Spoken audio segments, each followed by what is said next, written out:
अस्सलाम वालेकुम, मेरा नाम डॉक्टर नाज़िश है। मैं चौधरी मोहम्मद अकरम टीचिंग हॉस्पिटल में बतौर गायनेकोलॉजिस्ट काम कर रही हूँ।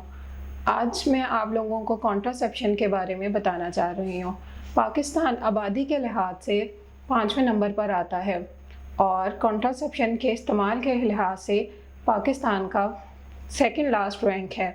इसलिए इसकी बहुत सी वजूहात हैं जिसकी वजह से ये मुश्किलात पेश आ रही हैं। एक तो हमारी ख़वातीन जो हैं वो अवेयरनेस का शिकार नहीं हैं, और दूसरी बात ये है कि जो हमारी मर्द पावर है वो बहुत ज़्यादा है। वुमेन जो है इसकी वजह से बहुत सी मुश्किलात का शिकार कर रही हैं। मैन पावर ज़्यादा होने की वजह से जो है ख़वातीन को और ना अवेयरनेस ना होने की वजह से ख़वातीन कॉन्ट्रासेप्शन के बारे में मालूमात नहीं रख पा रही। इसलिए आज जो मैं आप लोगों को बताने जा रही हूँ वो कॉन्ट्रासेप्शंस के मेथड्स के बारे में है। कॉन्ट्रासेप्शंस के दो मेथड्स हैं, एक तो रिवर्सिबल और एक इरिवर्सिबल मेथड। इरिवर्सल जो मेथड्स हैं उसमें तो प्रेगनेंसी हो ही नहीं सकती, और जो रिवर्सिबल मेथड्स हैं उसमें हम पिल से इस्तेमाल कर सकते हैं। इसके अलावा जेडेल यूज़ हो सकते हैं, कॉन्डम्स यूज़ हो सकते हैं और मायरीना यूज़ हो सकती हैं। इनकी वजह से इनमें हम जो है यूँ कर सकते हैं कि हमारी फर्टिलिटी जो है वो कंजर्व रहती है, जबकि जो इरिवर्सिबल मेथड्स हैं उनमें हमारी फर्टिलिटी कंजर्व नहीं रह सकती। अब मैं आपको वन बाय वन करके जो रिवर्सिबल मेथड्स हैं इनके बारे में बताना चाह रही हूँ। कॉन्डम जो है वो मेल डोमिनेंट फैक्टर है।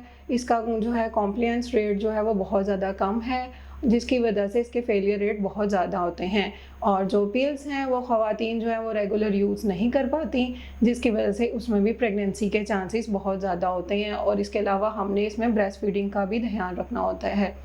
और जो लॉन्ग लाइफ या लॉन्ग लास्टिंग मेथड्स होते हैं उनमें कोपर्टी है, मायरीना है और इसके अलावा जेडेल है। जेडेल जो है वो हम जो बाजू में रख देते हैं, एक कैप्सूल होता है, वो 3 सालों के लिए इस्तेमाल किया जा सकता है, जबकि कोपर्टी और मायरीना जो है वो 5 साल के लिए या 5 से 10 साल के लिए भी इस्तेमाल की जा सकती हैं।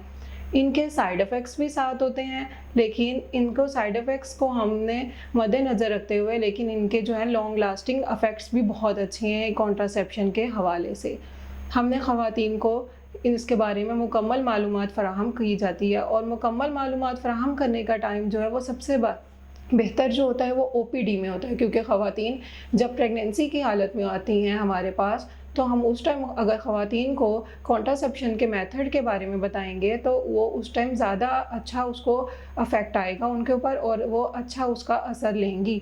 और इसके लिए कॉन्ट्रासेप्शंस का एक तो फ़ायदा ये भी है कि ख़वातीन जो बार बार प्रेग्नेंट होती हैं उनकी हालत जो है वो बहुत ज़्यादा, उनमें एनीमिया की कमी हो जाती है, और बर्थ अगर स्पेस बच्चों में कम हो तो ख़वातीन की भी सेहत पर बहुत से मुज़र असरात आते हैं।